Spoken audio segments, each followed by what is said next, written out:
હાલના સમયમાં પ્રગતિશીલ ખેડૂતો પરંપરાગત ખેતી છોડીને પ્રાકૃતિક ખેતી તરફ વળ્યા છે.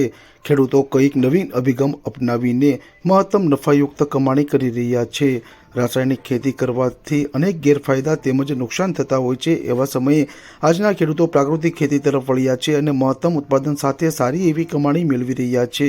ખાસ કરીને પ્રાકૃતિક ખેતીમાં કોઈપણ દવા કે રાસાયણ ખાતરનો છંટકાવ કરવામાં આવતો નથી, જેમાં માત્ર ને માત્ર જીવામૃત તૈયાર કરી તેનો સમયાંતરે છંટકાવ કરવામાં આવે છે. હાલના સમયમાં ખેડૂતો ખુલ્લા ટીપડામાં જીવામૃત તૈયાર કરે છે અથવા તો ખુલ્લા ટાંકામાં તૈયાર કરે છે, જેને કારણે જીવામૃત ભરવામાં આવે ત્યારે ખેડૂતોના કપડાં બગડે છે અથવા તો ખેડૂત પોતે બગડે છે અને આજુબાજુનો વિસ્તાર ખૂબ જ દુર્ગંધયુક્ત બને છે. આવા સમયમાં જો અનએરોબિક ટ્યુબનો ઉપયોગ કરવામાં આવે તો ખેડૂતોને ખૂબ જ સરળતાથી રહે છે, તેમજ ગાળવાનો કોઈ પ્રશ્ન રહેતો નથી, તેમજ બહુ વહેલા સમયમાં તૈયાર થઈ જાય છે અને આજુબાજુનું વાતાવરણ પણ ખૂબ સારું રહે છે.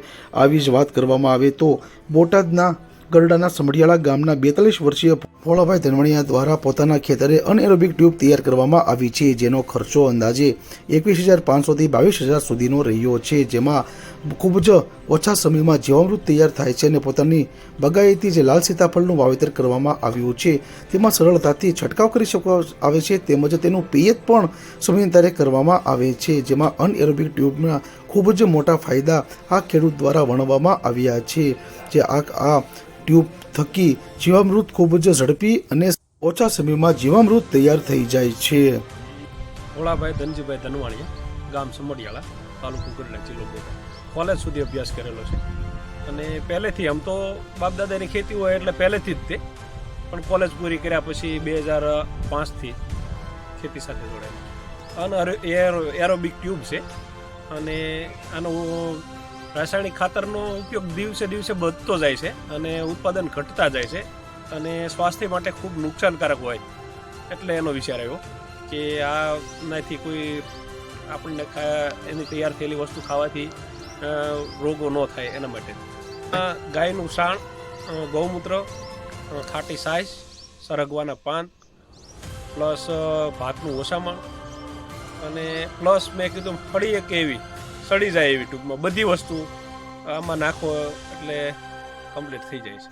પહેલી વખત 45 દિવસે તૈયાર થાય અને ત્યાર પછી દરરોજ 100 લીટર તૈયાર થાય છે.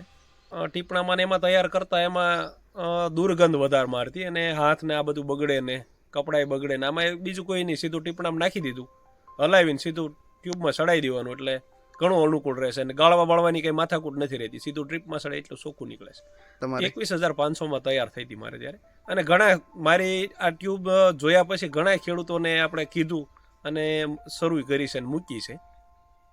આ ખેડૂત દ્વારા વધુ જણાવ્યું કે અનએરોબિક ટ્યુબમાં જો જીવામૃત તૈયાર કરવામાં આવે તો ખેડૂતના કપડાં કે પોતે કોઈ બગાડ થવાનો ભય રહેતો નથી, તેમજ આજુબાજુના વાતાવરણમાં દુર્ગંધ ફેલાતી નથી, જેને કારણે વાતાવરણ ખૂબ જ સારું રહે છે. અને અનએરોબિક ટ્યુબના અનેક ફાયદા છે, જેમાં જીવામૃત બહુ સારી રીતે તૈયાર થાય છે અને જીવામૃત નાખવામાં આવેલી તમામ વસ્તુઓ વહેલા સમયમાં ખૂબ જ ઓછા સમયમાં સડે છે અને જીવામૃત વહેલા સમયમાં તૈયાર થાય છે, જેના ખેડૂતને અનેક ફાયદાઓ રહે છે.